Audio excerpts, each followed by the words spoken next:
Let me go live, like the blisters in the sun. Let me go wahaha. Param pararam pararam. So, okay, let's switch to English, guys. Okay. First, we talk about comma separated values files. Okay, so this is the basic type of file that you should be also using in oriented. Oh, in Z. Man, SOS Fundamentele program. operating systems.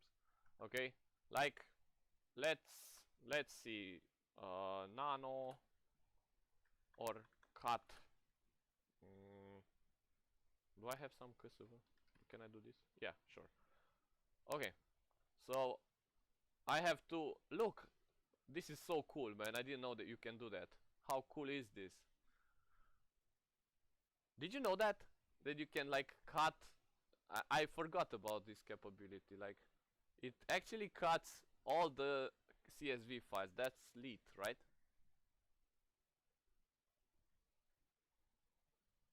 Oi. Were you expecting this?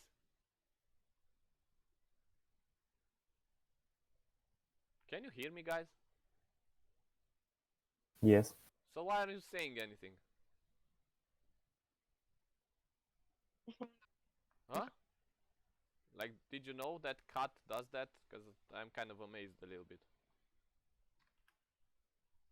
So I have entities.csv, okay?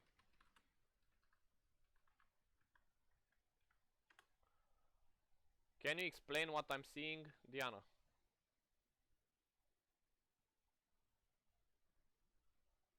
So what you're seeing is a file where you have for each entity.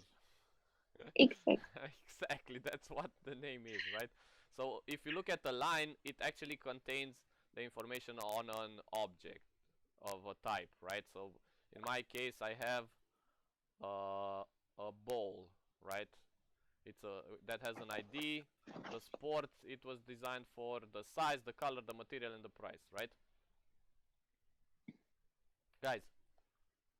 Right. So did you do set grep awk in operating systems? Yes. Yes. Okay. So if you looked at what we did last week, we tried to explain how each of those functions work, right? Did you look at what I was doing?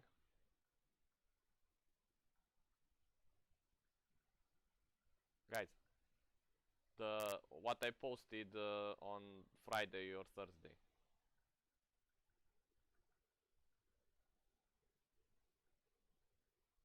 Man, why aren't you talking to me? Like, come on, guys. I know I was a little bit late, but you can, like, interact with me, right? If I'm asking something, please answer. Why are you like this all the time? Like, you don't say stuff back to me, huh?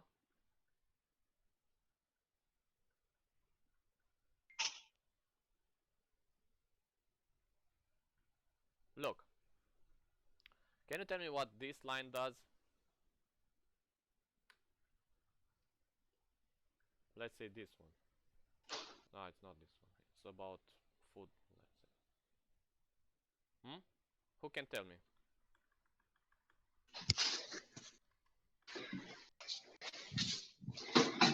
Chicken.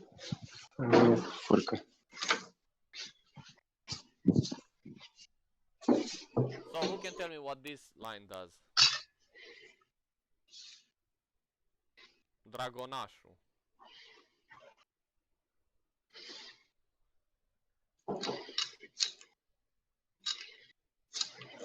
Man, what's wrong with you guys?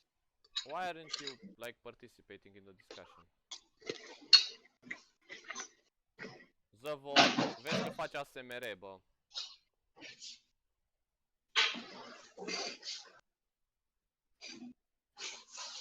Răzvan?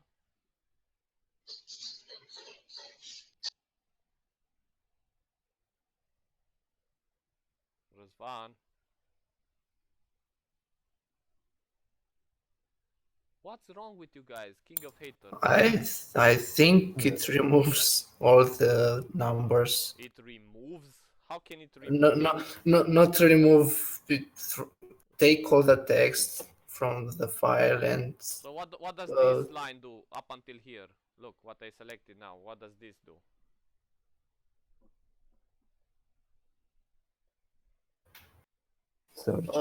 It takes all the lines which contain football. It finds matches. Okay, so if I erase this, it gets all the balls that are designed for football, right? Right?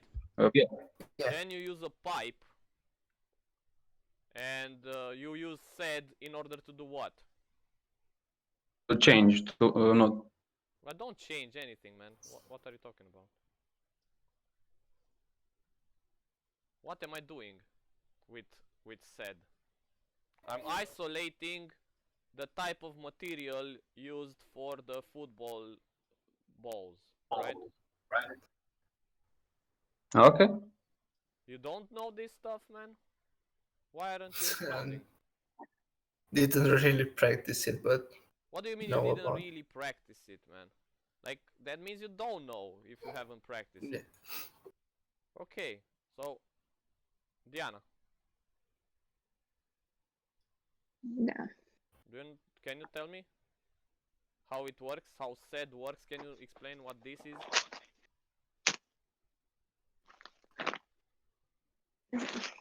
I'm not really sure. Why not? Well, you had labs, right, in OS? No. No. Okay, so the idea is, this part from here to here is the matching part, in which you need to match the line against some pattern, okay? And now you can group stuff. So the point means every character, then the star means it's multiplied as many times or none at all, and then it's followed by a comma. That means it will isolate any characters, no matter how many, up from the beginning. So it should be like from the beginning of the line is said like this, if you want to be hyper correct, and up until we meet the first matching for a comma. Does that make sense, Diana? Yes. So this is the first group. Then you have the second group, which means it's between the first comma and the second comma. Third group, fourth group, and of course I'm gonna take out, and this is what you leave for the output, right? So this /5 means the fifth. This is /1. This is the first grouped characters. This is the second group of characters. Third, fourth, and fifth. So since I need to isolate the material, I know that the material is the fifth column. So I'm gonna say just take the material out of what I gave you as an input, right? Does it make sense? And this, it means that you go line by line globally on the output of this pipe. Do you agree? Does that make sense? Yes. Okay. Unde e admina, bă? Kyoto, is you with us?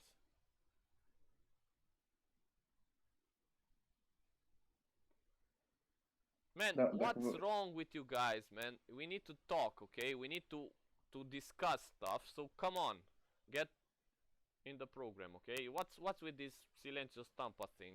What are you doing? Are you doing something else? If you have other more pressing issues to attend to, please go by your way, okay? But I want us to talk, okay? So when I ask somebody randomly something from this list of people, I'm expecting an answer, okay? I don't know if it's clear enough, but we need to communicate. Like Kyoto, doesn't your microphone work or something?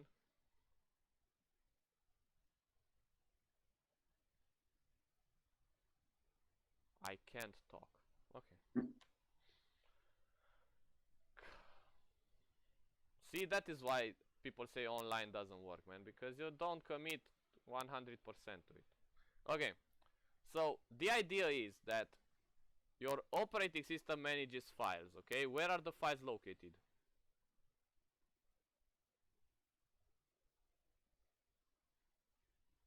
Diana.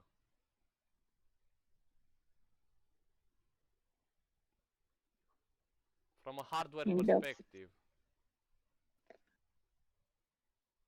On the hard drive On the or hard SSD drive or whatever. or the persistent memory, right? Do you agree, Diana? Yes. Okay. So if I do an ls, what does it tell me? ls minus l. Information about Lists all the file in the current directory. Okay, so I have different types of files. I have directories, which are these. They have a D here. Okay, and then I have files. Okay, so the idea is that if I do pwd, what do I get? Diana. I don't know. Oh come on, like you can see what it got me, so you can like even if you don't know, you can guess. But please try to guess. Where it is located? Not that. It's the name of the. It's path to working directory. That's what the acronym stands for, right? So you get the path to the working directory, meaning the directory I'm in now. So my directory is inside the directory home, right? Which is in the root folder. So the root folder is this guy, right? Okay, this contains a lot of system folders, blah blah blah. I cannot touch, but also if I go into the home folder, it contains a folder especially for my username, which is psnest. Okay, it's my home computer, right? So I'm gonna get there, and then I can see all my files. Okay, I can see them as well from here. This is a different view on the same stuff. Do you agree? But more visual. This is a console-based means of accessing files. This is a GUI-based, right? Right. Easy, right? Okay. So this is where we start with the files. So what's a file, Diana?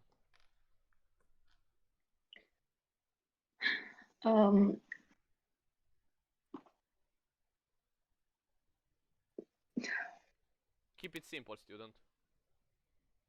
So it's a sequence of characters. No, that's a text file. It depends on what you mean by characters. The char type, if that you're correct. Then yes. What's a char? You want to be correct. Okay. So, what's a char in computer science? What's the equivalent? Give me a synonym to a char. A symbol. Man, the data type called char occupies what? One char equals? Give me another name for the char in computer science. How many chars are there? How many values? 256. Okay, that means that it's on how many bits? Do I respond or I let you? I don't know, let Diana. How many bits?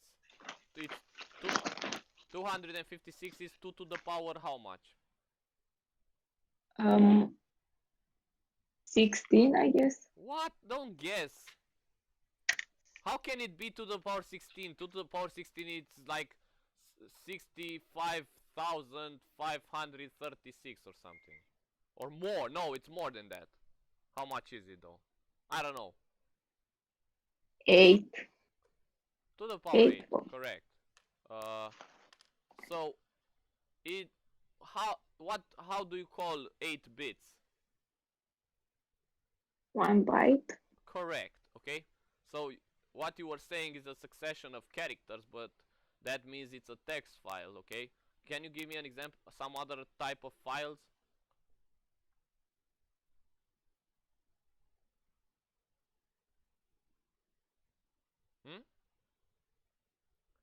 I'm not sure. What do you mean you're not sure, man? Like look at this list of files. What other files do you see here other than text files?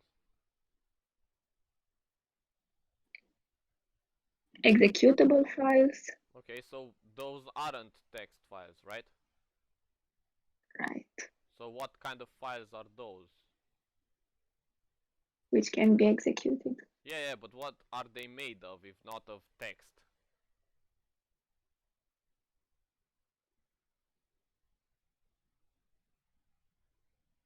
What are they made of? What is a .exe file made of? Diana. I don't know. What do you mean, man? You discussed this extensively in the first semester in Architecture of Computer Science. Just let your answer be free and tell it.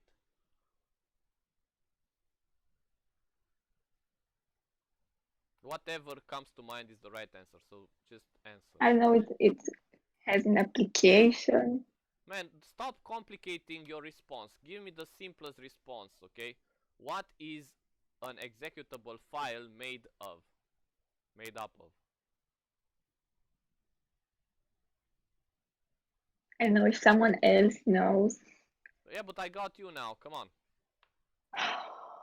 If Got I'm me not every gonna time. ask the guys who don't have any trouble. Why would I do that? Like, if a guy knows, why would I ask him? Because I'm not the only one in this group. Yes, but And you should know this, and I know you know it, so tell me.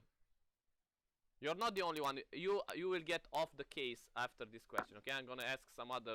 Because other people don't respond in the first place, okay?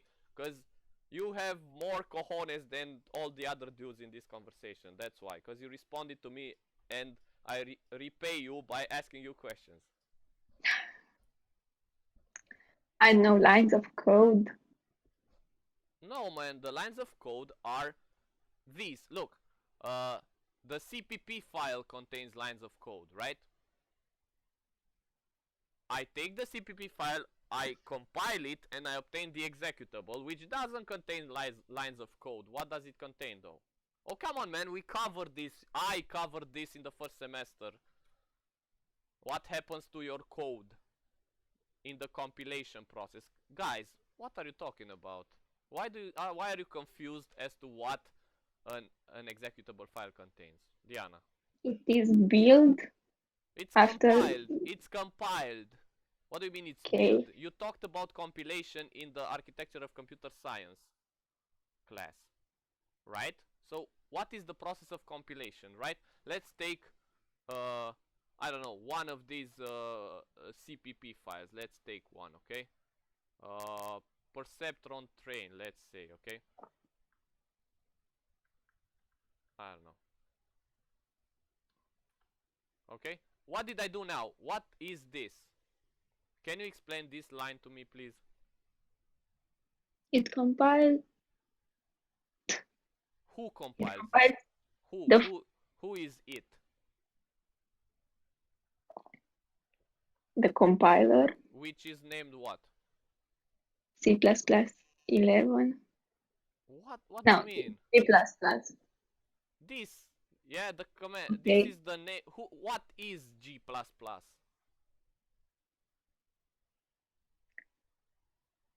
I don't know. What do you mean you don't know? I really don't We know. discussed this, man. I remember the discussion with you the last semester. I remember. It was the first lecture I had when I explained how compilation is done. That's like, what's G++? It's what? If you want to say it in one word. G++ is, A compiler. which is, in simpler words. What's a compiler? Something that takes the code and checks it for errors. That's it. That's the only thing that it does. No, it creates an executable table file. Okay, but what is that thing? How can you name it in one word?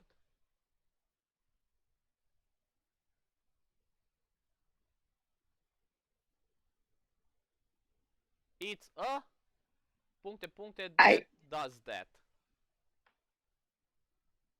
Say it like you want it to say, okay? Don't use fancy words. Just tell me, what is chrome.exe then? Is a file, is an executable file. What about program? Why can't you use the word program? Wasn't it on your I was mind? thinking about it. I was Thank you. thinking about it. So, exactly my point. Your mind is working against you, man. Why? Let it free, because the answer is that simple answer that you have in your brain, but you won't let out, okay? You just proved my point, okay? So keep it simple, student. That was the first lesson I told you, and you still don't do it, man. Okay? It should be easy. Just like say the first thing that pops in your mind and be, I don't know, confident that that is the right answer. But you're not. Why? Why aren't you confident that that is the answer? Because it is. That's what keep it simple means. Use what you know to describe stuff. So G++, in fact, is g++.exe, which is an executable file that has already been precompiled and has been installed in my operating system, and it's somewhere in one of these folders here. Okay, do you understand? Yes. So I'm using that particular program. Okay, so there is another file somewhere around here in which I had to put the path to G++ and say that every time I write G++, instead it will go to that path and call that particular executable file, so it does what you said it does, okay? So I'm sorry, but you need to be more confident with what you know, okay? You know the right stuff, and it is the right stuff, so just tell me, okay? Stop censoring your intuition, because that's what makes you human, you know? Do you understand what I'm saying? You had the answer all along, but you just like created a barrier for you to express it. Okay, so the idea is that G++ again is a program, a computer program, an executable file that takes this regular file. This is a text file, do you agree? The multi-layered perceptron CPP. Okay, it's something I've implemented yesterday. It's a text file in which really you have lines of code, correct? But it compiles it into another type of file called mlp.exe, which is an executable file, okay? Do you agree? Yes. Okay, where is it? Can you find it here? Where is mlp.exe? Okay, can you describe a little bit what I have here? Guys, we don't have to talk about fancy object-oriented programming stuff if the foundation of your notions is shaking, okay? We cannot reach for the moon if we like crawl on this earth, okay? So let's start standing a little bit, okay? Tell me, Diana, can you read what ls minus l gives me for mlp.exe? Yeah, so at first you have read write and execute rights Yes, for for it. whom? For whom? For the user, Only for the user? Where are the rights for the user? the first ones. So these three, right? Then, Yes. what about this? Only read and execute for others and What do you mean for others? Whoa, what do you mean others? others are for in the last line. Okay, So the second one is for the group and the last for others.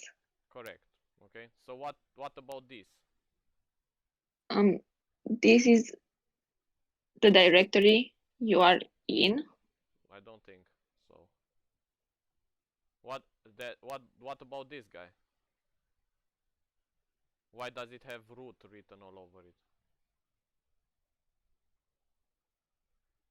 Not sure. Okay, it's just a coincidence that the directory is being given the same name, okay? This is the name of the user and the group that created the file, correct? Okay. Does it make sense? Yes. So how about this number right here? This will give you the answer to the first question you still haven't answered that I asked you. What is a file? So mlp.exe is an executable And the file. size The size of what? How do you measure the size of an executable file? in bytes. Correct. So what if you have a finite size of bytes for this file? What is a file?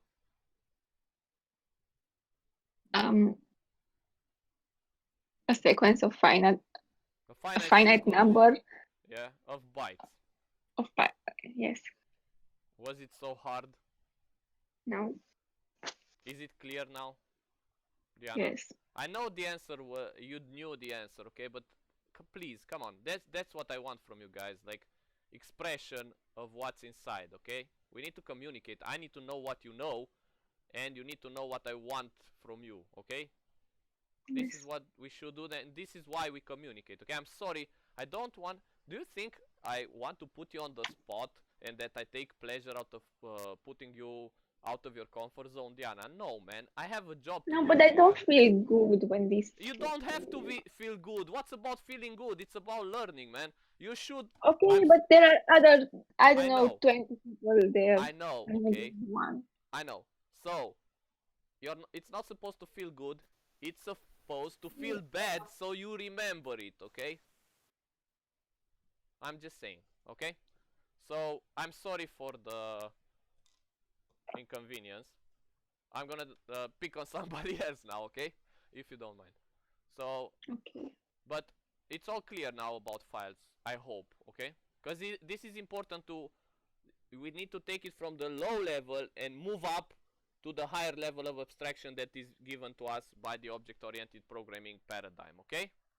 Do you agree with this? We cannot talk about, oh my god, how do I open a file in C++ and stuff like that if you don't know what a file is, okay? Per se. Okay. Don't be upset, okay? Okay. Ah, let's bully somebody else. Vieru Tudor, my friend. Long time no nothing.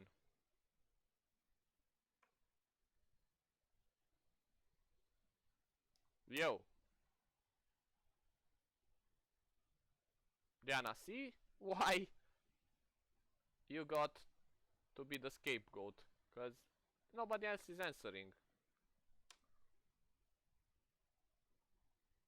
Dolog X. Yes. Hello. Welcome to the jungle, my friend. Let's continue the discussion, okay? Okay. So, let's create a C++ program that simply reads this file line by line, okay? Can you help me? Okay. So I'm Yes. going to say read from file .cpp, okay? What am I saying? So nano, sorry. Alright, so I'm gonna start with the main function here. And I'm gonna read from file, correct? So Yes. I'm gonna say, I'm gonna create another function that will get me a vector of entities called balls, right? Do you agree? That's what I'm Yes. getting from the file. And I'm gonna say read entities from file. So I need the name of the file, right? Right. Or the path. Correct, thank you. So I need a file path. So what's the difference between a name and a path? If we just pass the name, it will consider the current directory. Okay. So pay very, very much attention to this, guys. Okay? Because you know there'll be, hopefully, a practical exam following this. So you've already been through a practical exam, and you know the stress levels you're facing during that period of time. Do you know that everything that seems, I mean, I don't know, straightforward and easy peasy during normal conditions becomes kind of not the same when you're under stress conditions. Do you agree? Sure. So the idea is to create now, when you're chill, to create some I don't know, coding conventions or patterns that you use while coding that will help you in the moment of need. So one of these is to always give the full path to the file. Do you agree? Yes. If you give the full path to the file, you won't leave anything to chance. You don't assume something, you know? So everything is known. So if I need to access the entities.csv, right? How do I get the full path of entities.csv? We just type pwd All right. to get the path. Okay. And then So, you and then we put the file name so after. okay, so let me copy it, right? And then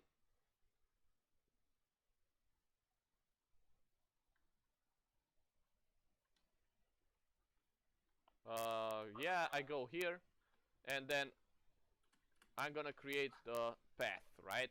So it's the working directory and then the name of the file, which is entities.csv.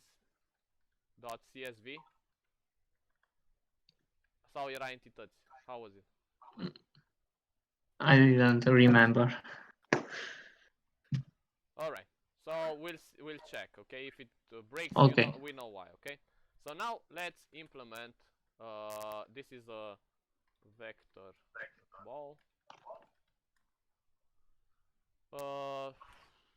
What else? Read entities from file, right? Did you read from file for your labs before? Yes, for the last laboratory we had. Okay. So let's to see work with files. how you did this. So I have to create the class for ball, right? All right. So I need my private elements. Like what did I have? It was like an int called ball ID. What else? Let me create another terminal window so we can check it, right?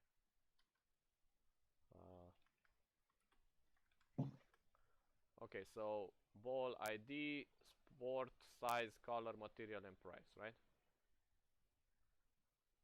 Yes. So the sport should be string, the size should be int, the color should be string again, the material should be string again, and the price should be double, right? The price is always double. Alright, so let's create the constructors.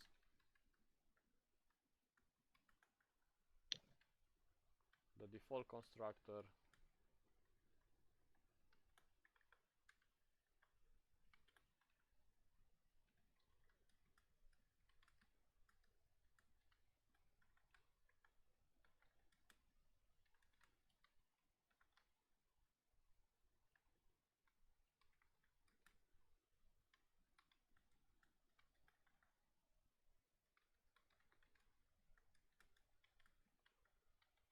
okay.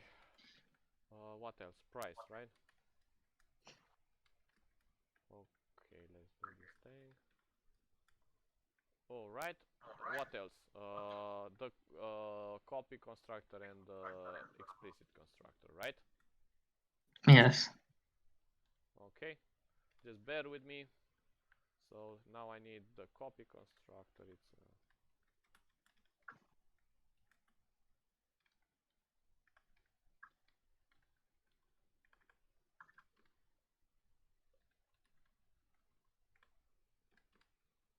what next? Size b dot color. What else? The material and the price.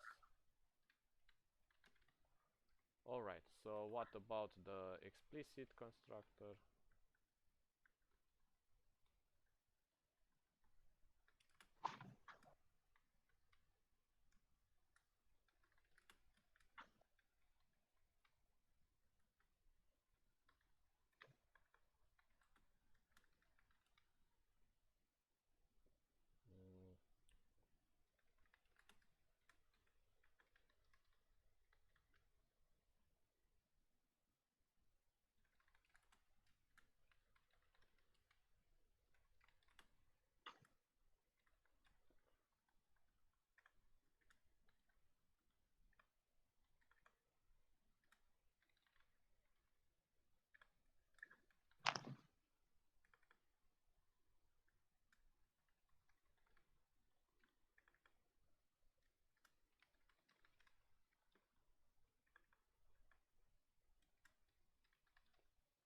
Okay, so I got the constructors. I am gonna say just like, I don't know, let's have a destructor that does nothing. Okay, so I also need the getters and setters, okay? However, before I get the getters and setters, I'm gonna need to do the overloading of operators, right? Can you tell me how to do that? Yes.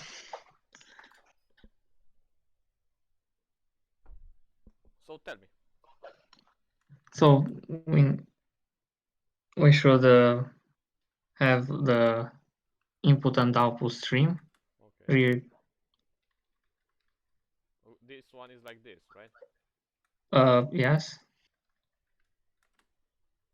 Okay. Let's say right. For or OS, it's the same, but okay. So what's the next parameter? The ball. Tell me the type. Ball, and we pass it through reference. Why is it okay? That's correct. Doesn't it have to be const? Oh, sure, because we don't change it. Correct. Why is it friend? Can somebody else tell me? Let me ask somebody else. Sir adv.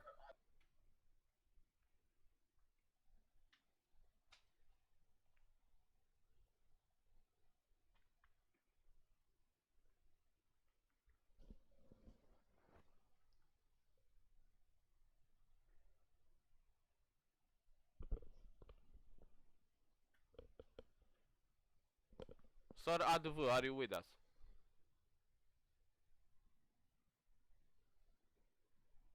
Yes, yes.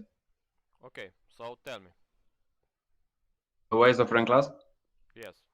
Not a friend class, it's a friend method.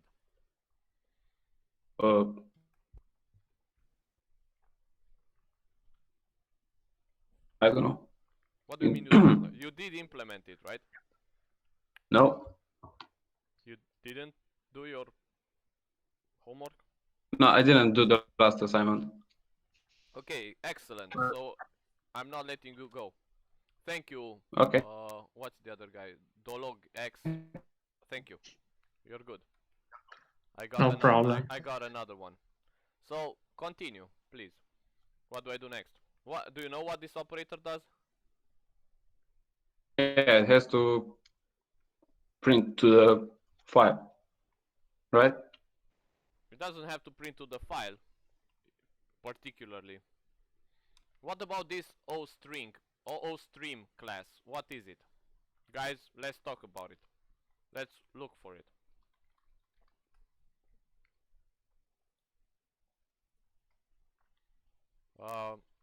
Who can explain to me this class hierarchy?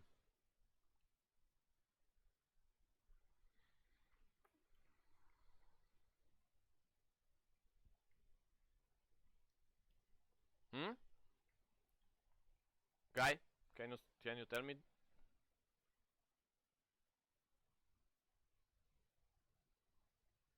My man.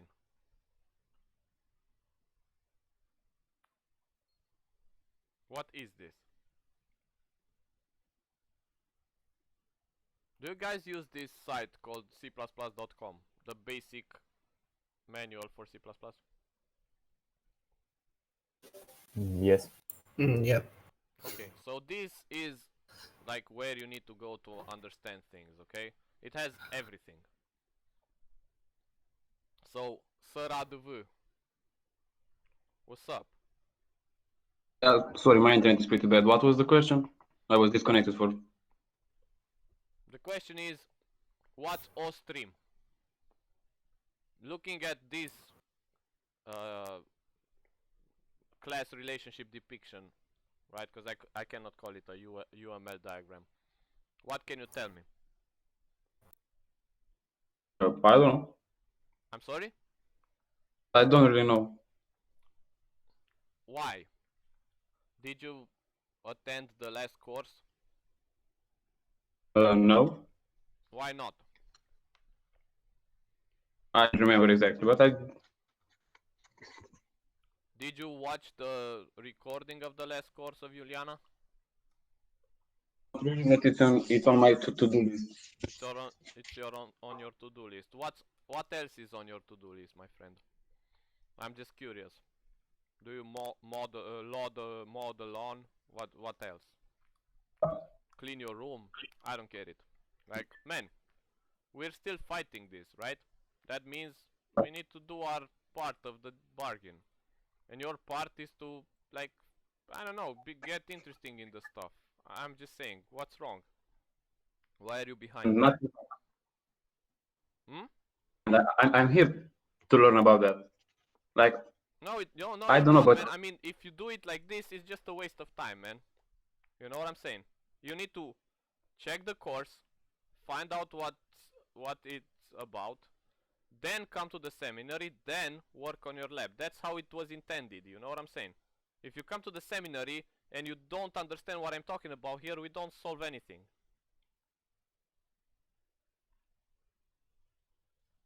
Okay, so what do you think O stream is?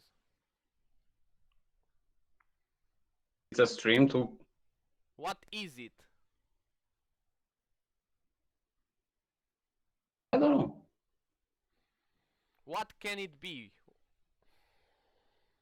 What is iOS base?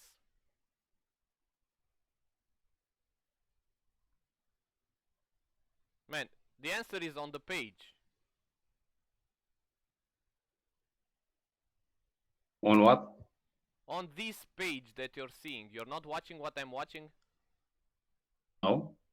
I'm sorry? What No, it just don't load. I can't say anything. I'm just hearing you. Okay, man. Okay, I'm gonna pick somebody else. Mihai. Yeah. So I think, I'm not really sure, that OStream is a class which can handle What kind of a class? outputs. Is it an abstract class, a virtual class, or is it a real? Can you instantiate O streams?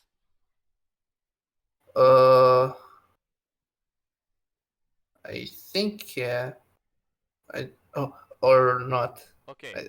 Off stream, I think. Alright, so look, you can Yeah, see yeah. the other classes to the right that inherit from OStream, and they're called IOStream, OFstream, and OStringstream, right? So Yeah. this guy is abstract, it's virtual, right? What does Okay, that so mean? And they inherit from it. And now, if you look at this one, okay, can you see it? yeah. So you have iStream and OStream. iStream is input, OStream is output. It's an abstraction. You don't know from which or to which type of file or string or C in or C out does it lead to. Alright? Do you agree? Yeah. Yeah. So again, if you want to implement this virtual class in for reading and writing from the standard output and standard input, then you have this class IOStream. Alright? Yeah. If you want it to be concretely implemented to read or write to files, you have like OFstream and IFstream, right? Yeah. And if you want it to read or write from or into a string that collects some results or something, then you have this implementation into strings, O string stream. Does it make sense, guys? Diana? Yes. Okay. Darkly Ned 7.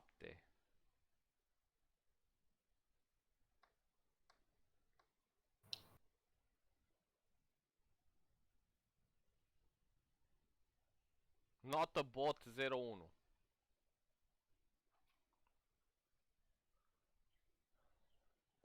Da. Are you paying attention, my friend? Yep. Ok. So, ce înseamnă că o metodă este pur virtuală? Poți să-mi spui?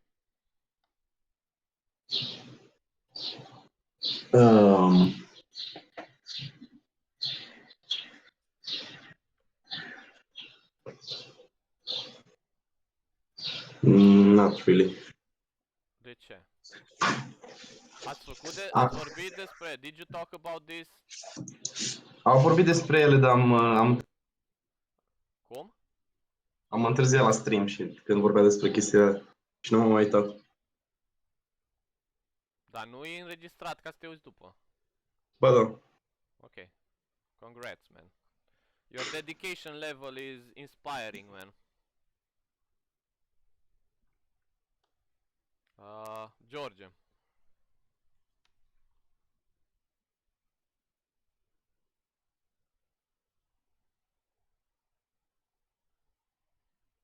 Dolog, come back to me, man. Tell me, what's a purely virtual method?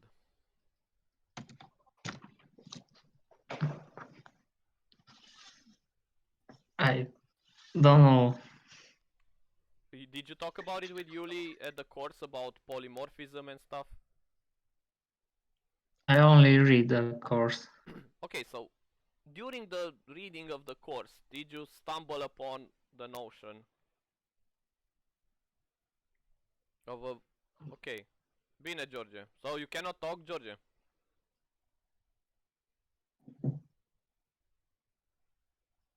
Not right now.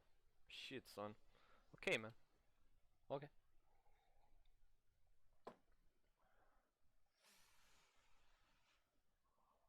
So I'm just gonna like use 2 minutes to tell you the way I feel about this stuff. Okay. Granted, I entered this seminary 10 minutes late. Okay. That's on me. But then, in a seminary, you have one group of people, which it should be like 30 people, I guess. And you're like 15, half of them. Out of those 15, you have like 4 individuals who are really participating to this stuff, man. This is clearly not working from my point of view, okay? Because I need your interaction. I cannot do this seminary stuff unless you participate, guys, okay? And in order to properly, I'm gonna teach you how to be a student now, okay? In order to properly participate to a seminary, first you need to read the lecture material from Juliana beforehand. You have 1 week to 2 weeks. Whoa. You have 2 weeks to prepare for a seminary, okay? So the next seminary we have, now you will have like 4 weeks. You will be forgotten by that what I told you. So just remember, okay? Read the courses before we start chatting about stuff, okay? You cannot be surprised by the notions that I throw at you at the seminary, man. That's not how it works. You need to read the slides, and if you don't understand them, that's why you need to ask Yuli, and that's why you need to participate to the online courses, okay? Because if not, it's just like you're sabotaging the whole purpose of it all, okay? So go to the course. I don't even have to go to the courses, man. Listen to the courses. I don't know, absorb the information from the courses first, so that you have a notion about what we're gonna talk about, okay? That's my 2 cents on the matter, man. And it's not us, it's you. I'm just saying, okay? It's you, so you should look in your own garden and see what's wrong, okay? Thank you for your attention on this topic, okay? Now we go back to what's important. Dolog X, come back to me, boy.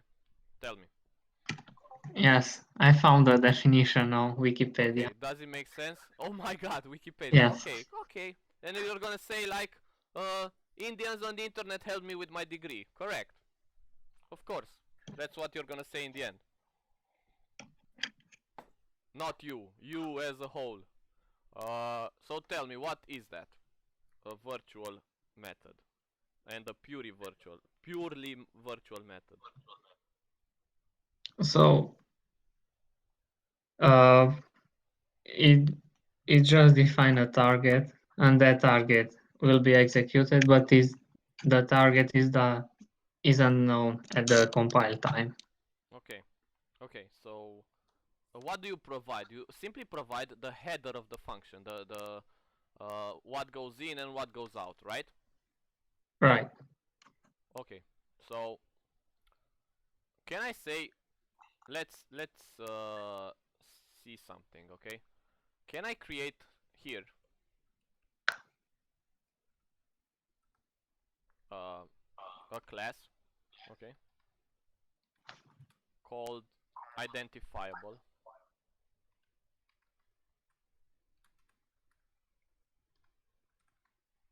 and I will give it a private int ID, okay, and I will give it a public function called int get ID. How do I call it? How do I make this function get ID a virtual function? Well, I don't even need this private ID, okay?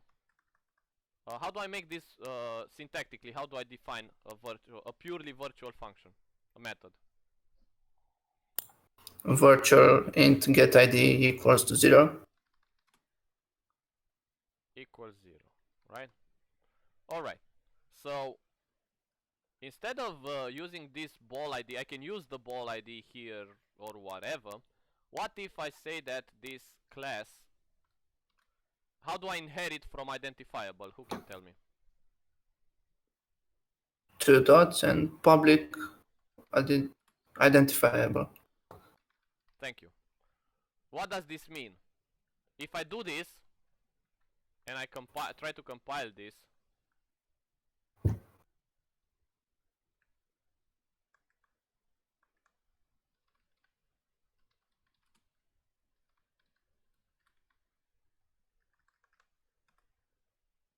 oh yeah, I had a lot of errors, right? Yeah, I need to import some stuff before I move on. Okay, so tell me, what do I need to include? I need to include Vector string. string. Yes, stream. Include vector. Include IO stream. Okay, what else?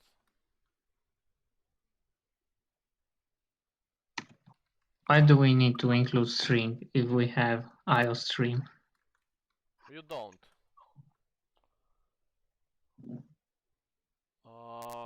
So I'm gonna say using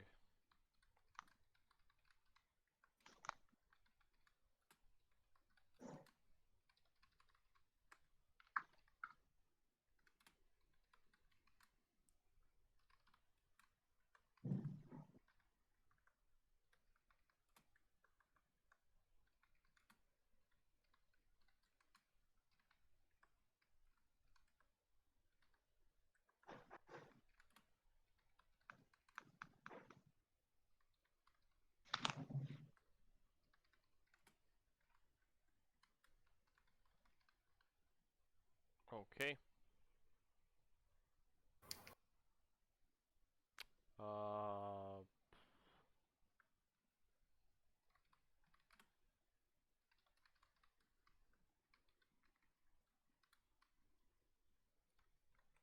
Let's see.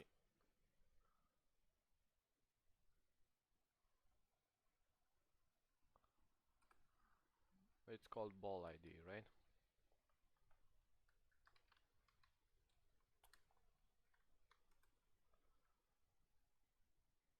So it will, I think it will let me compile. Oh, alright. But when I try to instantiate the ball, it will like break, right? Okay. This will work because I'm not creating any object, right? But when I will try to create a ball, so I'm gonna say ball here somewhere.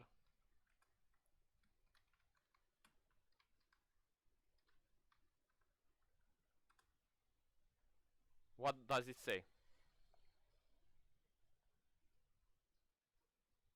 Who can read the error for me? You know? The virtual functions are pure and are not yet implemented. Okay. Are Yeah. So it's only one virtual function, right? yeah. Which is pure. Diana, do you get this? This error? Yes. You're not sure. So I said that if I read the error, right? It says that, look, it's very, the errors in C++ are famously bad, right? Because they don't give you enough information. But look at this now. It tells you exactly where the error was created because you try to instantiate to create an instance of a ball. Do you follow, Diana? Yes. Okay, so doing that, it says that since this class ball inherits publicly from identifiable, and the identifiable class has a purely virtual method that doesn't have a body, right? Mm-hmm. It means that you cannot create an instance if it has a stub for a method which doesn't have a body. You don't know what it does, right? It has nothing bounded to that stuff. Do you agree? Because it's incomplete. Not everything a ball does is clear, okay? So what I'm gonna do here, Mihai, can you help me override that method? Yeah, int Okay. get ID. All right. It didn't have any parameters. Yeah. I think override. Override, right? This says that this definition here that matches perfectly on the definition from the virtual method actually is the implementation for said method. It means it overrides it, right? Do you agree?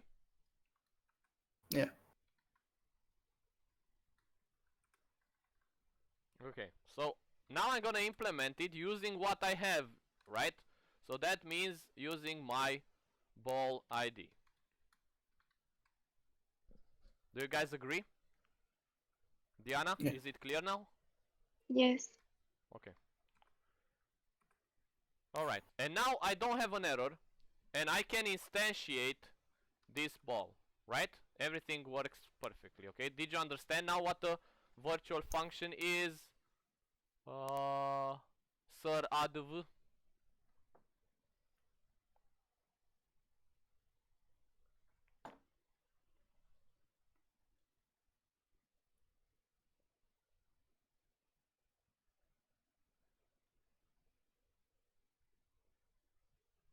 My friend, answer please.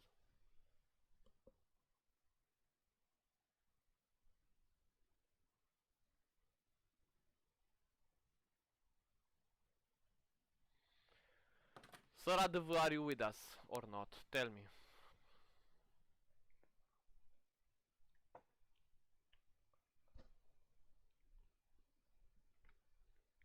Nu te auzim. Nu mă auziți? Pe Sir ADV. O scris în chat că dacă l-auzim. Ah. Okay. Okay, let's move on. Darkly Ned 7. Who that?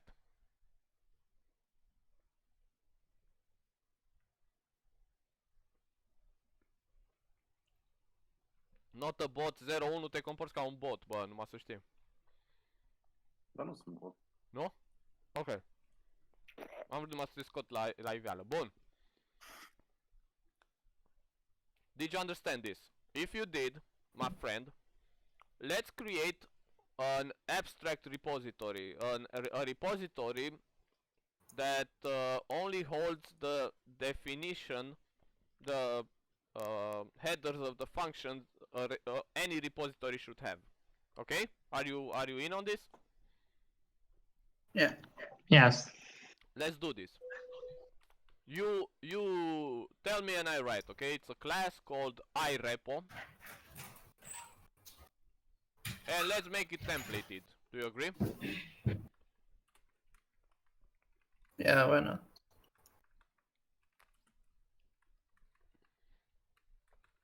Okay.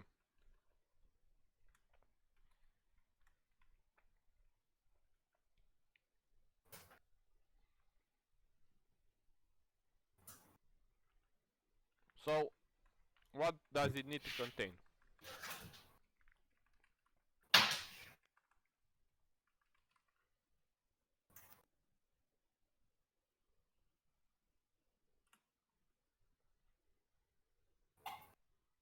What does it need to contain? A vector or an Okay. array or which What? stores the What is the element. best solution? What is the best ADT for me to store stuff in a repo? I guess vector. That's the best? Uh, I don't know. For Dynamic sure. array. That's the best. Out of all the containers I can use, it gives me the best operation complexity. Double linked list. Really? Hash table. Thank you. Give that man a cookie. What's the hash table called in STL? Map. Nope, that's that is an ordered map which is implemented on a binary search tree that's balanced. However, it's an unordered map. Correct? Do you agree? Yes. But I need to include map here, correct, for that. Okay, so I'm gonna be using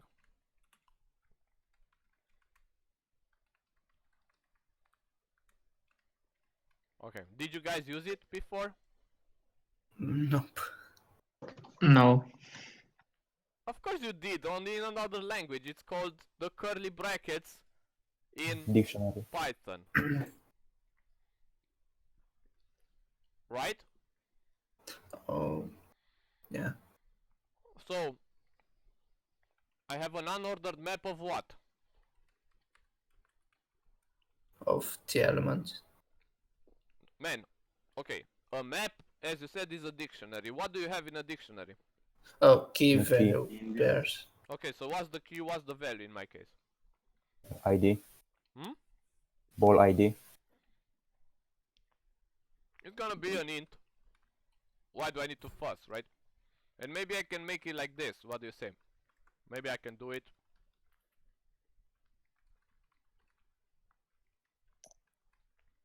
Can I do this?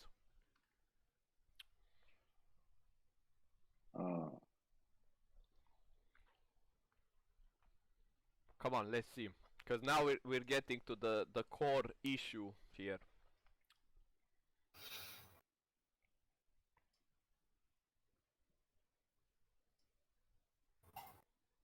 Can I do this?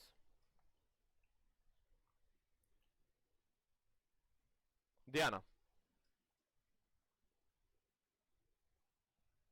Not sure. why? That's a good answer, but tell me your reasons. Why aren't you sure? I don't know. I'm not sure exactly how this works. Who? What? Polymorphism? Yes. Okay, but what is polymorphism? Do you guys know? Who can tell me? Can you define polymorphism? But before that, please define inheritance. Dolog X. Can you define inheritance for me, please? For example, Give me the definition and then give me the examples. Like, man, I don't know these the are definition. look guys. The idea is that the most common questions you'll hear in an interview in IT for you to be hired in a corporate environment is related to object-oriented programming and to like data structures and algorithms and stuff like that, okay? So the pillars of object-oriented programming need to be known and understood correctly, okay? So now we will talk about the most two important pillars, which are inheritance and polymorphism. Polymorphism, okay? But in order, one is correlated with the other. So first we need to talk about inheritance. So let's talk. What is inheritance?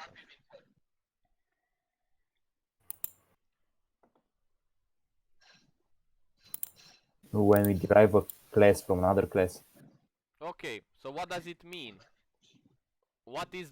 How can you model the relationship between the two classes? If class B inherits from class A, what can I say as a logical sentence between these two classes? B is a child A of is A. parent. Okay, so B is a kind or a type of A, okay? In other words, B has everything, both attributes and methods that A has, but something more, right? Right. Okay, some of these methods that B inherits from A can be virtual, and some of them can be purely virtual, correct? Yeah. Can you explain again what this virtual really means? Yeah, thank you. Yes. So, what does the term virtual mean in common language, Diana? In common language, I know something similar to online. Something online. I don't know. What's the opposite of virtual? Real. Real. Thank you. But this is horrifying to me, guys. I mean, you don't know what's real anymore. I mean, it seems easier for you to define stuff that are virtual than stuff that are real, man. Like, you scare me. Okay, so virtual means it doesn't really exist. Do you agree? It's a facade of reality. That means a virtual method doesn't really exist. It just tells you what goes in and what goes out, and if it's equal to 0, meaning it's purely virtual, it means that it really doesn't exist. It's just a concept with no form, you know?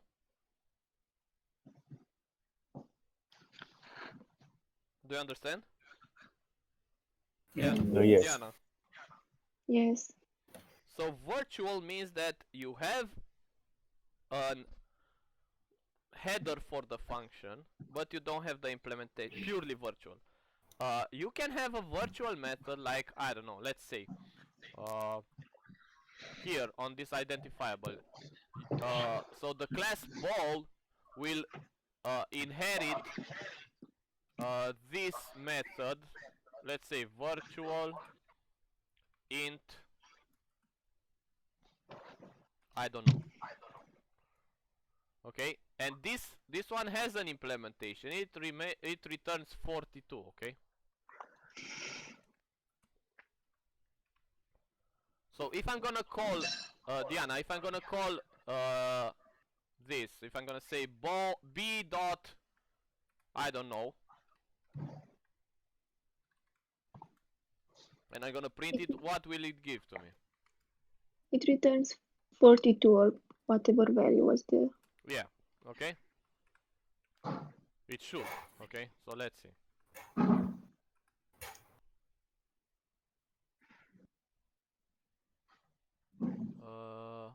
You put the identifiable in the unordered map and I'm sorry? where you made the repository.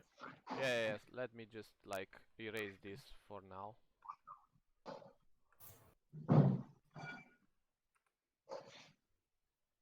Dar de ce nu mi-l include, bă? N-am pus... Sau cred că e unordered map. Ok. Ok. So... It says 42, okay, Diana? Okay. But since this is virtual, it means that it can be changed in the ball class, okay? So what I can do here is I can override it. I can say int, I don't know, override. And even though it has an implementation, I can override the implementation, right? Let's see if it works. Let's see. Let's say return. How do I get the implementation on the parent class? I want to multiply it by 2. What it gave from the parent class, huh? Guys, can I use can I do it like this?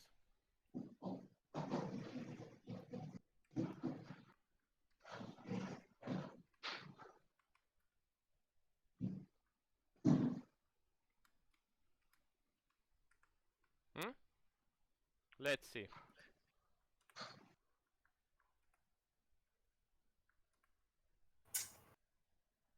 Okay? Yeah. Diana, Yes. do you understand?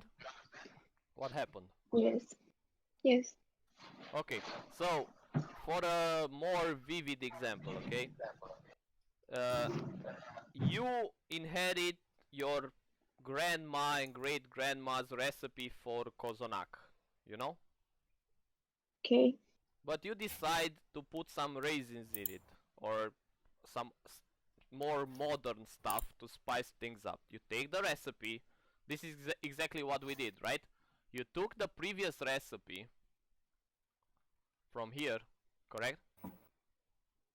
And I did then something new. yeah. So you have more choices here. One, if you don't do, I don't implement this and I inherit it as is, right? Right. So if I do this, I have an implementation which has been done in the class that I inherited, and I take it as it is, doing whatever, right? Right. But if I want to change it, I can change it. I can take what's done by default in the upper class and improve it with something on my own, or I can forget about it and I say, man, I'm not gonna do kozonak, I'm gonna do tiramisu because I'm hip and new age and I don't care about classics, okay? So you can come up with your own version of overridden behavior entirely, in which you don't take into account what was done by your ancestors in the inheritance chain. Do you understand this? Yes, and it can happen only if there is the virtual. Yes, that's what it says. So virtual is. Do you understand the difference between purely virtual and virtual? If you put Not virtual, why? Well, clearly this one, the difference is this equals 0, right? It says Right. it doesn't have an implementation. It doesn't have curly brackets and some code to implement that operation, right? Right. That is why you cannot create objects of the type identifiable, because these objects cannot exist if they don't have material form for one of their features, right? It's like half ghost, half human. You don't have that, right? Right. Do you understand? Yes. Okay, so you can, however, inherit from the identifiable class and come up with your own implementation for this purely virtual function, okay? Which means, you remember the error we got when we didn't implement this override function. It said that I can't even create a ball because the ball inherited a not implemented yet purely virtual function from the identifiable, correct? Yes. But since we've overridden the purely virtual function here, the ball can be a fully concrete object of the class because all the behaviors have actual implementations, correct? Diana? Mm-hmm. However, the virtual, not the purely virtual function, the virtual function IDK is already implemented but can be modified by classes that inherit from identifiable, okay? Do you get Okay. it? Do you understand it now? So if you Yes. put virtual in front of a method inside of a class and you give it an implementation, that means that classes that derive from that class can either take it as it is, you can have that option, can take it as it is and modify what it is with something new, or can neglect taking what it is from the main class, from the root class of inheritance, and do something completely different, okay? You grant them the possibility to do so by saying virtual before the class definition, right? If you put virtual before something that only has the header of the function and not the class definition, then it's purely virtual. Is it clear? Yes. Guys, the other guys? Yes, it is clear now. So it's okay. I'm glad, man. I don't want us to it doesn't. You don't understand, man. We cannot put the foundation of a house in a swamp. Okay, so this is why we're taking it slow and try to explain everything. Okay, guys. I don't want anything like all these concepts about object-oriented programming need to be understood completely, right? Do you agree? This is our goal. This is the name of the subject that's being taught. It's not programming or something, it's object-oriented programming. You need to understand the story behind it. Okay, Diana? Yes. So can you... No, let some other guy. I tortured you enough. Agree. What? Mă așteptam să zici că nu, Gabi, let me. Okay, it's cool. Dragonașul. Yes. Yes. Okay. You're like Igor. Yes, master. Okay. So tell me, how do I implement this? And please close your microphone because I hear myself. Okay. So what do I need to have here? It's an unordered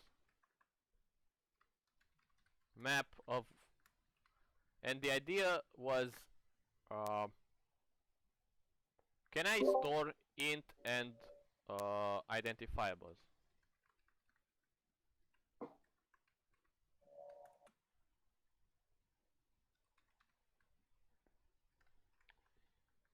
That was the question. Come on. So, as I told you, the errors tell me exactly what I need to know, right? So I try to create a dictionary that holds integers as keys and identifiables, which are which is a class that holds purely virtual methods, and I cannot do that, okay? And it tells me why. Diana, can you read it? Can you understand the error code? Let me see. Guys, you have to agree that despite it being an old language, this compiler gives me very, very straightforward error codes, which if I have the patience to read, can lead me to the answer. Can you find the answer, Diana? So you cannot declare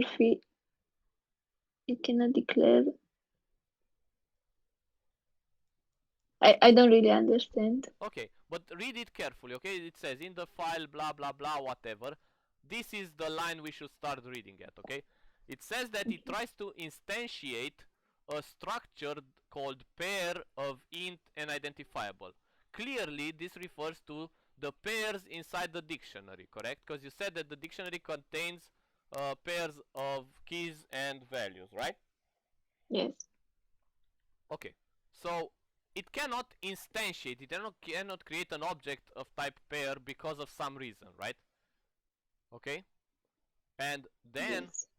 it says here, required from class unordered map. So clearly, this is because of the unordered map STL implementation of a dictionary, okay? And here is where it spells it out for you. So a pair has two parts, the first and the second, and it says that the second part, and now we know it's about the identifiable class, right, cannot be of abstract type identifiable because of the following virtual functions are pure within identifiable. Isn't it like a clear statement as to why you cannot do that? Yes, it is.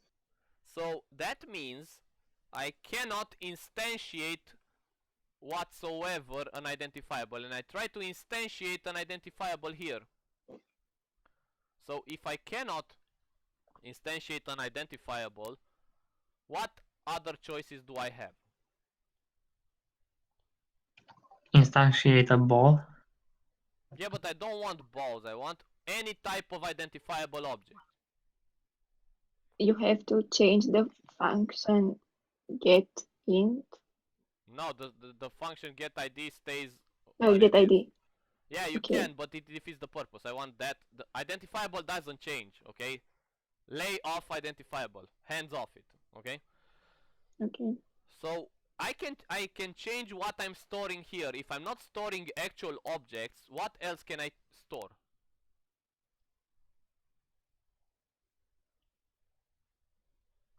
Pointers? What is the C++ equivalent to a pointer? References? Okay, let's try references. Do you think it will work? Maybe. It did work. However, we will see if we can store references to that inside. How do I check if I can store this? Let's just check with a function called add lm. What do I need here? I need a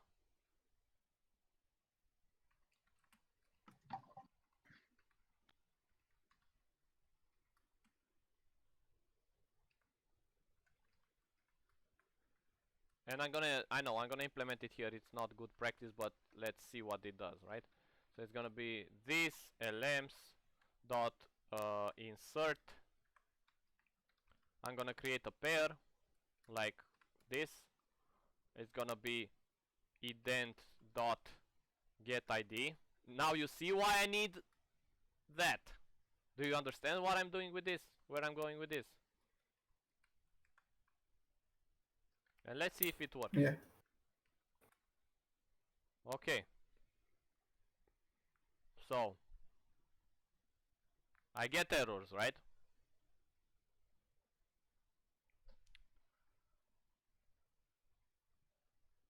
It says passing const identifiable as this argument of virtual identifiable gets ID, blah blah blah blah blah blah.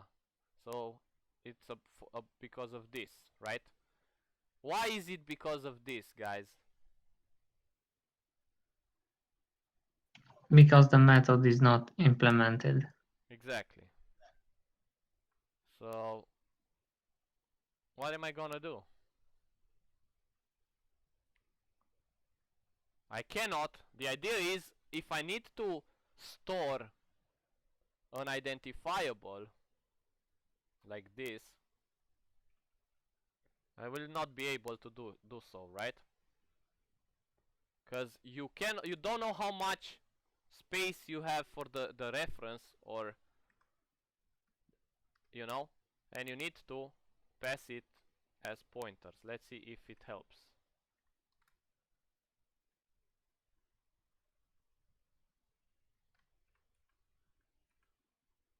Okay, still got that. Oh, so that error was because this get ID should be const, right? Do you agree with this, guys? Yeah, yeah. Should I put const before the equals 0? I guess.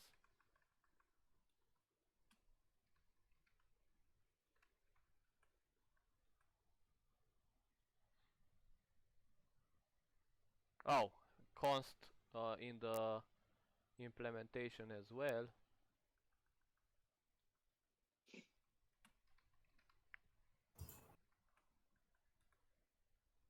Let's see what we've got here.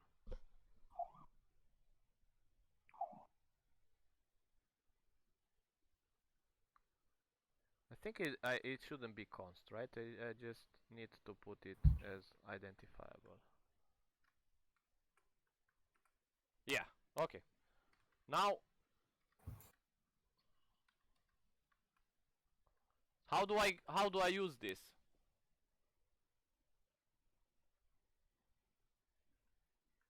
Can I create an iRepo? Guys? Yes. Yeah, I can. So it's gonna be iRepo repo, and I'm gonna say repo dot add lm, right? And then I'm gonna say what? I need a dynamically. Can I do this?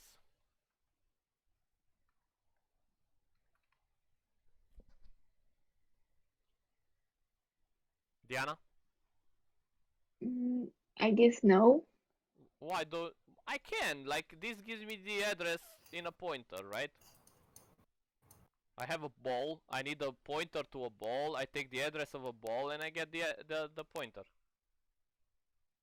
Okay. Right? Right. Guys, do you agree? Yeah, it's good. Okay. Okay, it worked, but now if I was to, I don't know. Show the elements. Yeah, I'm gonna say void, I don't know, print. I don't know, I'm just gonna create one function to show that I have an element with an ID there, right? So I'm gonna say cout this elements dot elements of 0 dot get ID.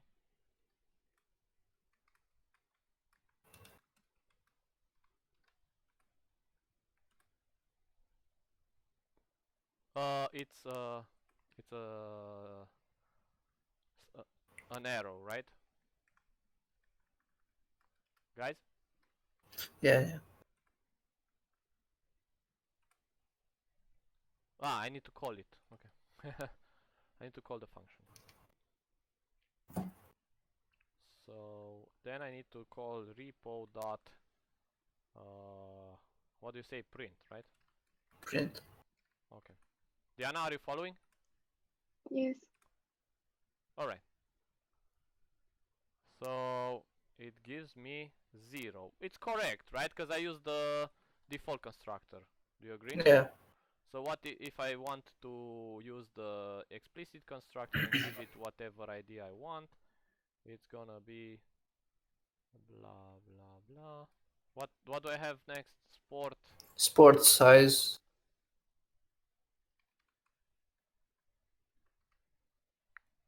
Color. Material. And price. Okay, so ouch. This is not good. Let's see what I did wrong. Oh man, this is bad, right? Because by mistake the ID was 0, correct? Oh. Holy smoke. Yeah, so because it's a map. Okay, so I'm gonna give an int as a key. Yeah, I forgot it was a map, right? Oh man, I'm bad. Okay, so when I give the key should be print for 34, right? Yeah. Diana, do you follow? Yes. Okay. Right? So it printed 34, which is clear. But man, was I bad, right? So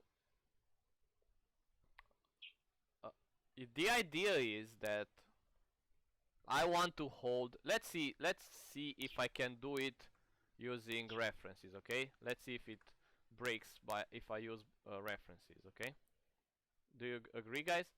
You know why I stress this? Because it should be the proper way for C++ to pass arguments, right?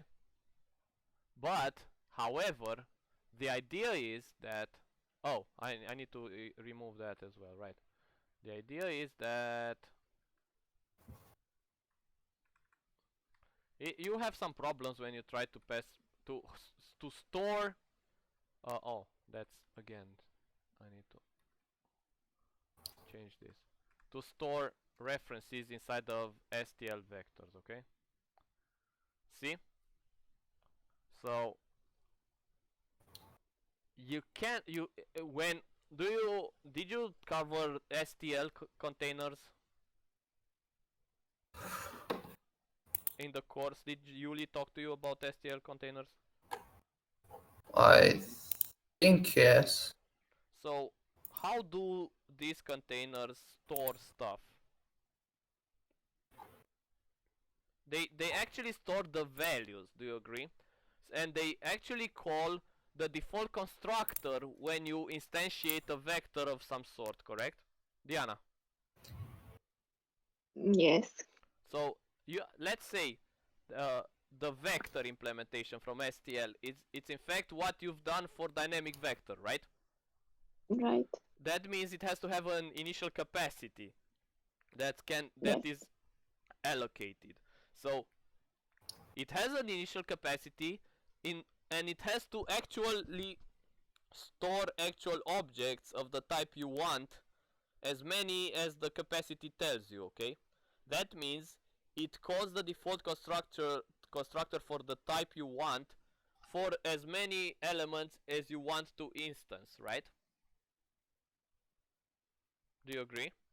Yeah. Yes. So it creates instances, actual instances, and you cannot create an actual instance of a reference, right? Do you agree, guys? Because a reference is just a way. It's not something that materializes into some bytes that can have the equal length that need to be allocated. You know what I'm saying? Yeah, yeah. On the other hand, a pointer, and this is why pointer works, is a pointer does have the same memory occupation for any of those, right? Do you agree, Diana? Because all the pointers occupied how much? We talked about it last semester. 4 bytes. It does no, man. It's not always 4 bytes. Usually, it's as much as the either what the operating system, the limit imposed by the operating system, or the limit imposed by the length of the registers from the processor, right? Right. So yeah, you're not wrong in like 99% of the cases, right? By like on your machines, but you know that Professor Vancha likes the "it depends" answer, so that's the case now. Okay, Diana? Yeah. Yes. Okay, so now since all the pointers occupy the same, what I'm doing here, I'm creating a map that already stores enough space for however I want, how many pointers I want, and I know how much a pointer occupies, so I can occupy that space, right? Right. Okay. Diana, are you with me? Are you following what I said so far? Yes. Does it make sense? Is it cool? Yes. So the idea is that here I need to put a pointer because polymorphism can only be exhibited on references or pointers of objects. Do you know that? And if so, why?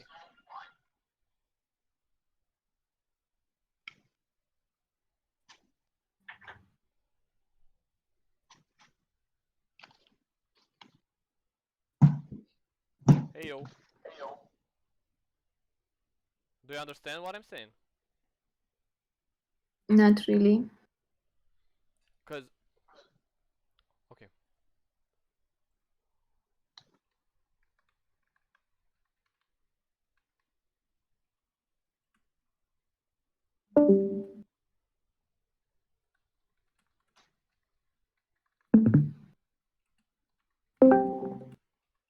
Let's see if we find the.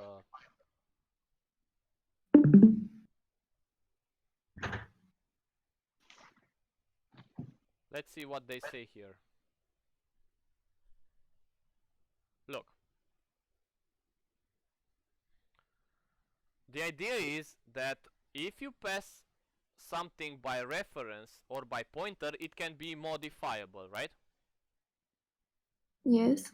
Okay. So the way polymorphism was implemented, it can only work on pointers and references. Okay? Why? What happens when I instantiate an actual object of a type? Guys.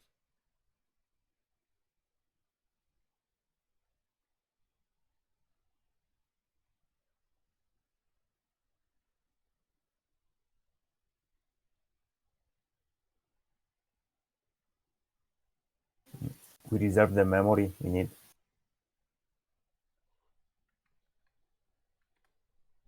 Did you hear about the term slicing?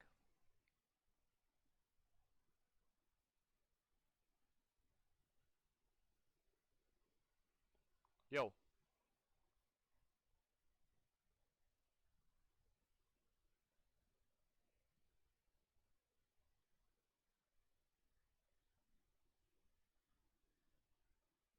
Okay, check this. Okay, Diana. Heyo. Yes. Okay, guys, everybody, please read this. Tell me when to scroll down, and try to understand it. And we talk on this particular case. Okay? Are you okay with this? Yeah. Yes. Yes. Okay. So tell me when to scroll it down a little bit, because it's better to talk on examples than anything else, right?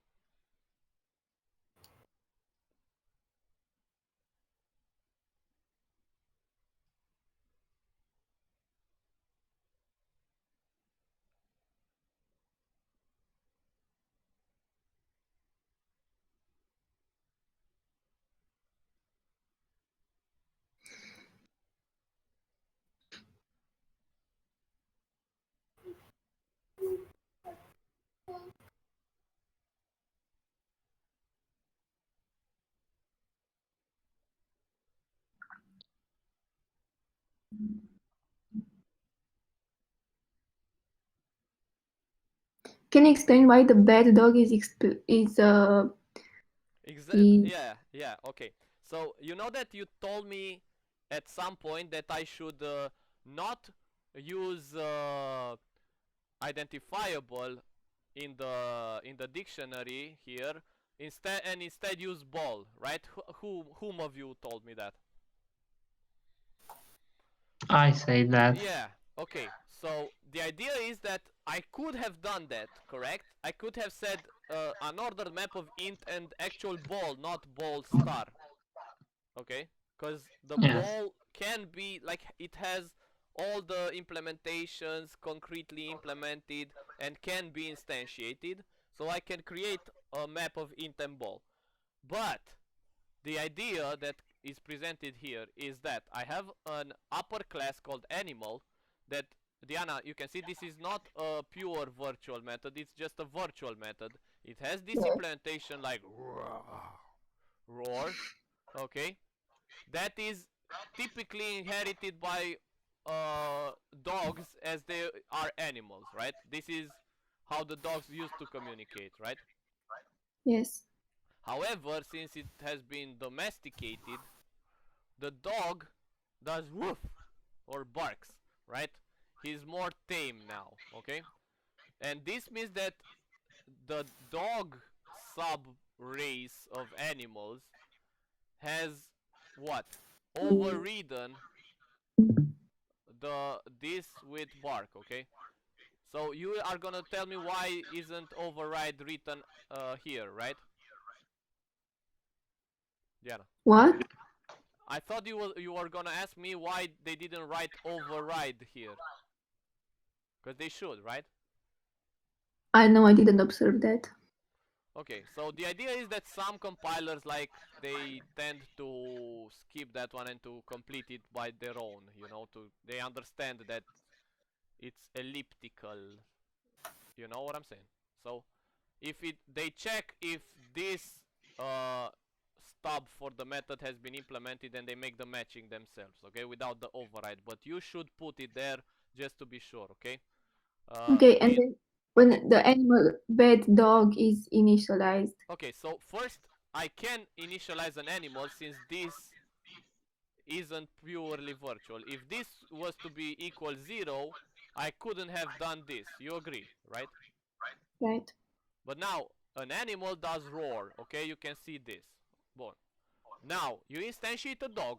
Nothing fancy here. I have a dog and clearly it barks, right? Because it's an Right. object of type dog, okay? But look what I'm doing here. I instantiate a dog, but I regard it as an animal. Can I do that? Of course I can, because I can say a dog is an animal. And what's the difference? Well, it is a dog, right? Right. But I can here this is the what is the copy constructor for animal, right? It says that the bad dog, even though it's a dog, it's viewed as an animal. Okay? And it behaves like an animal, not like a dog. Yes. And then why? Because this is how this is called slicing, okay? Do you know what slicing was in Python? Not really. Okay, so let me graphically present the situation to you, okay? So you have an object of type dog, right? And inside of this dog you have the characteristics of an animal, right? So this is the object, okay? It's a nutshell here. You cannot, it's protected by the private and protected fields. But this is a dog. This is the where is the example? This is this dog, okay? Okay. Okay, so when I say dog, so this is the dog entity, and I have another dog entity, but now this is bad dog, okay? Do you follow? Yes. So the Yeah. bad dog. However, when I instantiate the bad dog is not of type dog. So dog is of type dog. If you look here, dog is of type dog. Bad dog is a dog, but it's viewed as an animal. So when you say animal bad dog equal a new dog, it means that you refer to only this nature of it. You slice it. You don't care about the implementation of produce a sound that is done here. Do you understand? So it takes only the animal parts of the constructed dog. Because if you look at it, bad dog, although you know it's a dog, it's just the animal inside the dog.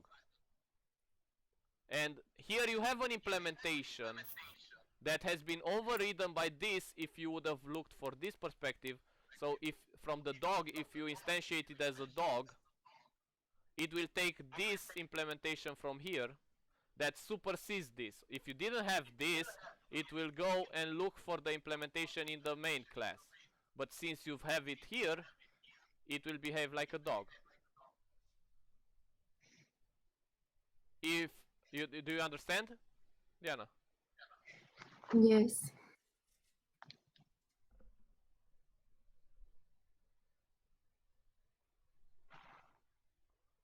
Just a minute, okay?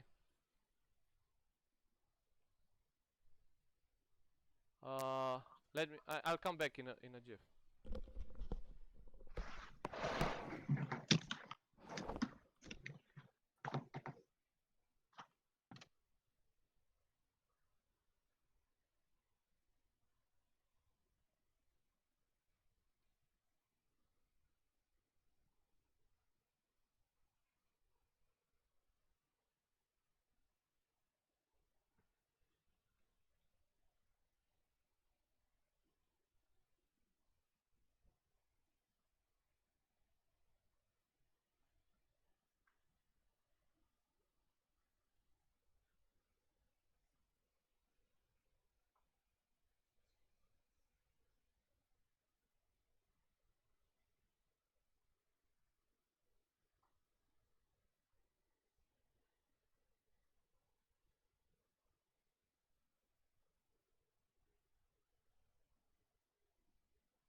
Yo, I'm back. Okay. So, did you get it, Diana? Yo, guys. I Yes. got it. Yes. Yeah. Diana, are you here? Yeah, sorry. Can you go back to the Yeah. problem? Okay. If it is like that, why is there this equal dog if it behaves like an animal? What do you mean here? Yes. Because actually, if you do this, when you say this, so let's look at how much it occupies. So I'm instantiating a dog, okay? A dog. Okay. This is the memory for a dog, okay? The first part of the memory for a dog is the part from the dog that holds all the methods and the attributes of the animal inside of the dog, okay? Okay. But then you say bad dog is an animal, and then everything else disappears. It's sliced away because it only takes the animal out of the dog. Yes, I understood, but why didn't they write animal bad dog and that's all? Because, Is there any difference? well, yeah, because you do create a dog, you know, but you can only see the animal part of the dog. The bad dog is of type dog, but is viewed as an animal. You know, like you have the dog, you have the information for the dog, but it's not accessible. It's sliced because only this part of it is accessible by the methods and the whatever you have. You know what I'm saying? So here you only, okay, here for the animal, okay, you just create space in memory for everything that is for an animal, right? Right. Then for the dog, the actual dog, you hold also the animal part of the dog and But the the dog dog part too? of the dog. This is this dog, the good Yes. dog, the dog, right? And then you will access, you can access anything from this, okay? Because it's a dog. It has all the characteristics of the animals and all the characteristics of the dogs, okay? Yes. And now for this, the third one, it's a combination of the two. You have a dog, you have all the characteristics of a dog, but you can only access the ones about the animal. Although the others exist, but you cannot. They are sliced. And do you understand why? Yes. Because if you put you just see the animal part of it. It's a size matter, right? You know, an animal occupies this much size of animal, so you get this part accessible because from your point of view, if you pass it as a parameter to another function, that guy would assume it's an animal because it is said that it's an animal. You don't know it's a dog. If you cast, if you say dog parentheses, if you say like this, so you had bad dog. And you put dog here, okay, and you call shout or whatever, like make sound. If you call that on the same object, which is bad dog, but if you cast it as a dog, it will not see it as a dog, but it will see it. It will not see it as an animal. It will see it as a dog. Do you understand? Yes. Are you sure? I'm trying to understand. So, bad dog is a dog that is viewed as an animal. Okay.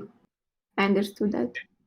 Okay, so if I'm gonna say, look, I'm gonna write it in a text box here, okay? So, I'm gonna say animal, bad dog equals dog. Do you understand this? This is okay, right? Right. And then I say dog, bad dog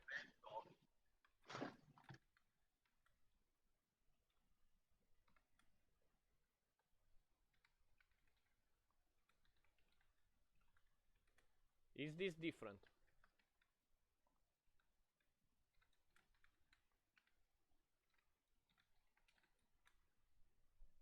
It will make, so the first one will make the sound of an animal and the second one of a dog. Yeah. Okay? Because Okay. at the end of the day, it is a dog. But if I pass it, let's say I'm gonna pass everything. This is done in another function called. So let's call it this one. Let's give it another name. Let's call it BD. Okay? B dog. Okay? And now I have another function called void do stuff on an animal ampersand bad dog. Do you understand? Yes. So the guy who's programming this, he doesn't know. I mean, he might be getting another class. So I can say animal pup is of class puppy, okay, which is a different class, but it's also derived from animal. So I can give whichever type of animal to this, okay? Do you understand? Yes. And from his point of view, he views them all as animals, okay? But if I know that everything that comes here is a dog, or the object that comes here is a dog, I can say, okay, don't view it as an animal, but downcast it into a more concrete, more specific class of animals, which I know that this is an animal of that type, and call that function, okay? That this line here, it says, okay, this is a dog. You view it as an animal, but don't view it as an animal. Since he's a dog, he can behave like a dog and search for the behavior, the polymorphic behavior here. Do you understand? Yes. So the trick is to use either pointers or references, okay? Because if you would have said animal ampersand bad dog blah blah blah, if you would have said hold the dog into a, okay, let's take this. I think it's better if we take this code, okay, and we put it into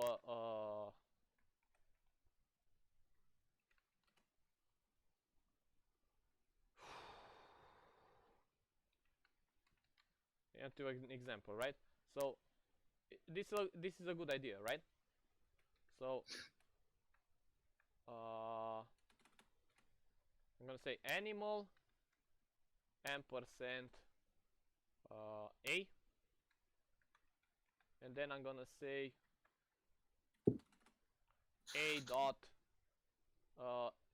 no, a equals dog,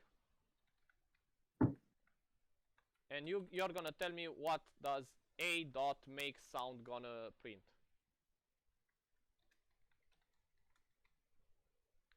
The sound of an animal. Are you sure? No, the sound of a dog. Let's see.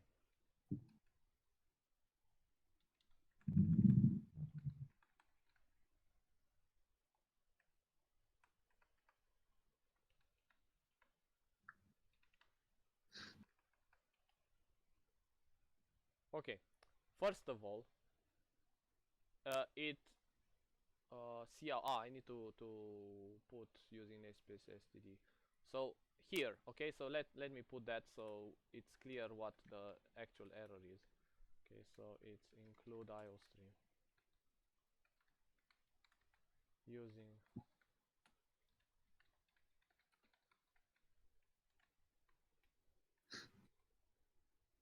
it says that a declared as a reference but is not initialized, okay? So I have to give it a proper object. So you cannot create, this is to serve us right for not initializing entities, right? So now it works. And if I call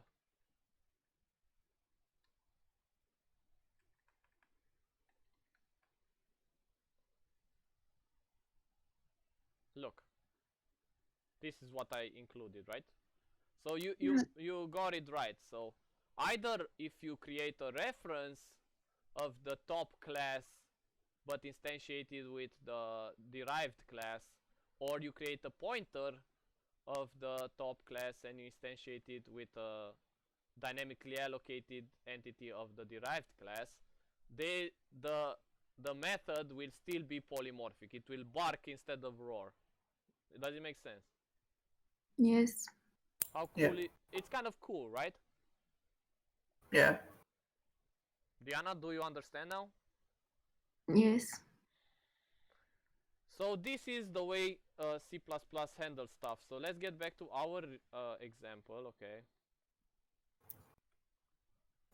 And do you understand why we can use pointers here? Yeah. Because we cannot use references here, okay? We could have used references, but in order to instantiate a reference, you cannot do that. And you need to clearly instantiate the elements within an STL container, which means that we cannot instantiate actual instances because we cannot instantiate a purely virtual function like a purely virtual class like this one. So that means we remain with the storage of pointers. If you have pointers, you can exhibit polymorphism, right, guys? Yes. So how can I see this? Like if I override the virtual method, I don't know, right? It's gonna be int, I don't know, override, and I'm gonna say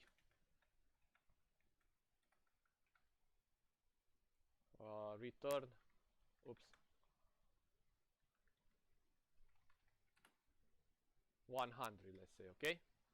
So if I am to say inside the print function I wanna print the I don't know method, can I print the I don't know method, guys? Who tells me that I can? Yo.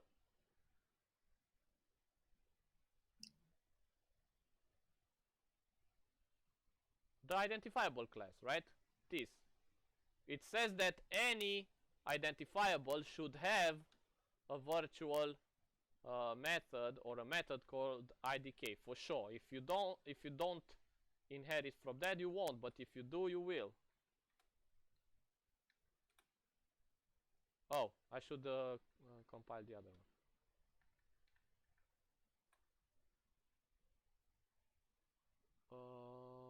Oh, I put a Y.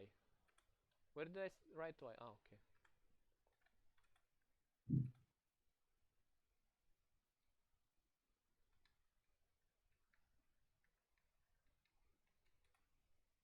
Right? Yeah. Diana? Yes. So it doesn't return 42, right? If I was to create some other stuff like class GG, that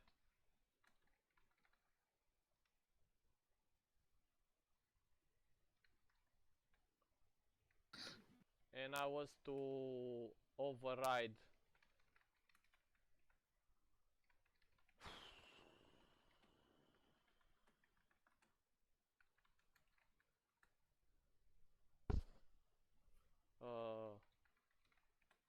the get ID, I'm just gonna say it's like, I don't know, 45. Wasn't it without the virtual in It the doesn't GG matter. class? Yeah, it doesn't matter.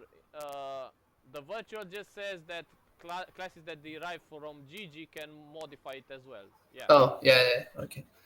So yeah, it's not wrong, it's not right, it's just I just instantiate a GG now.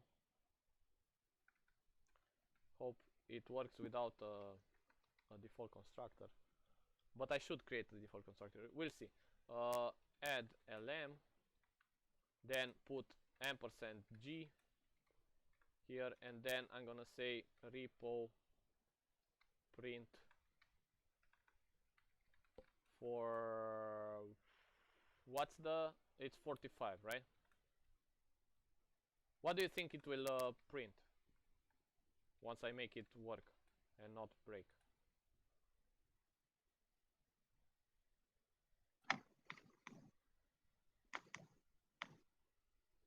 Okay. Why doesn't it see?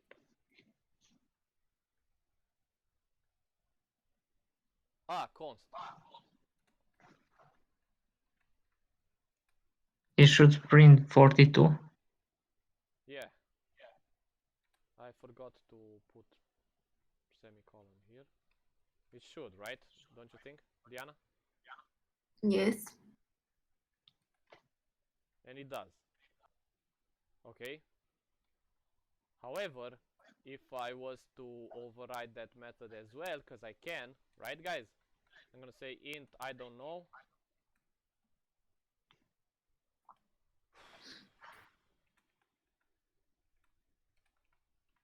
And then I will inherit the identifiable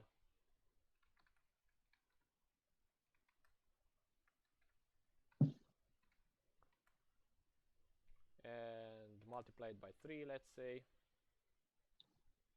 What will it give me?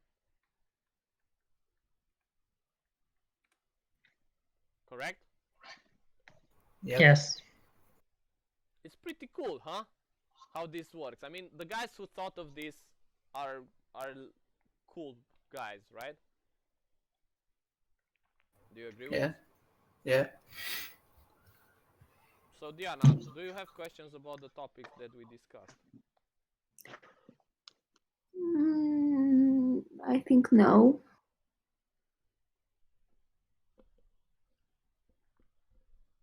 Will you send us this file and yes, this file? Yeah, but it's not much, right? It's barely nothing.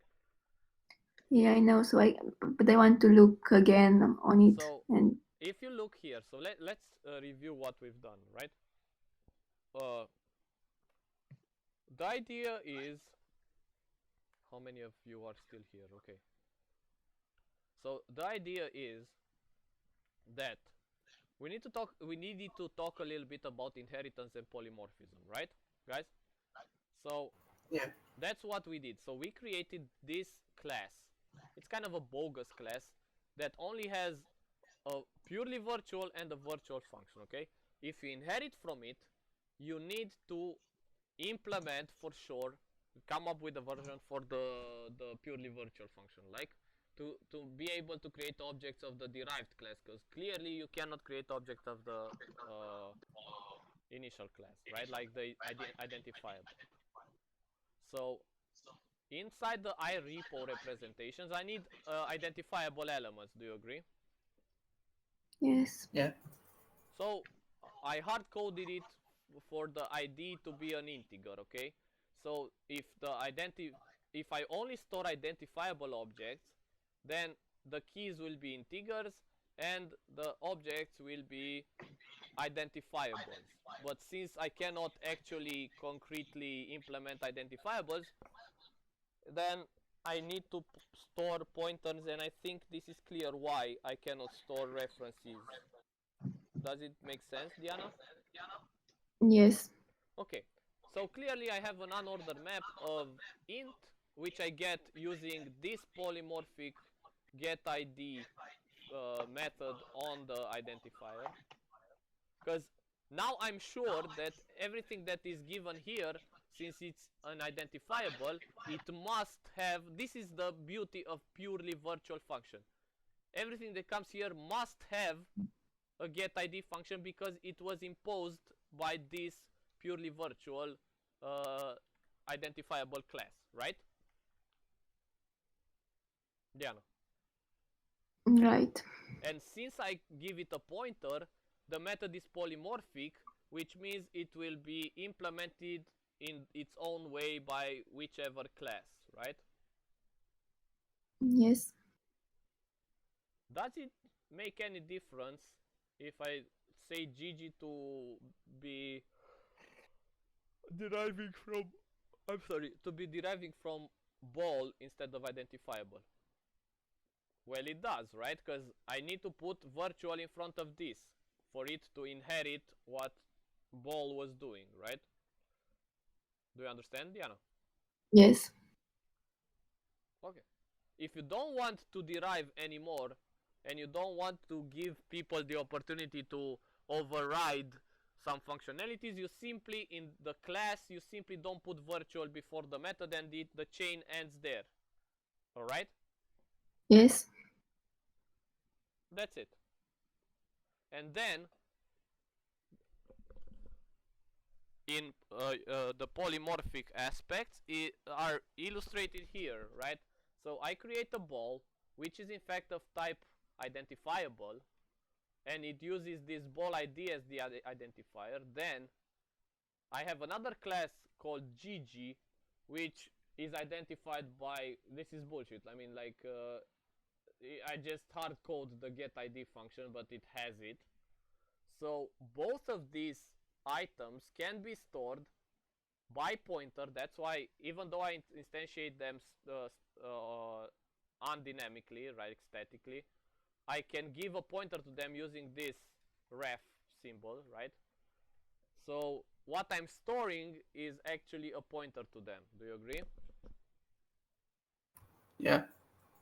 So it is what it is, right? That when I try to call the polymorphic functions on either the ball and the GG, we get their overridden implementation because we are storing pointers, okay? So what you need to understand is polymorphism, because of this slicing peril that we're facing, right? Diana, do you understand it now? What's the danger of slicing? Yes. Because of this, the polymorphism of what we're expecting for our from our classes to do can only be achieved if I'm using pointers to the mother class, not the derived classes. Okay, if you just have the derived classes, you don't have a problem of slicing. But if you use pointers or references like we did in the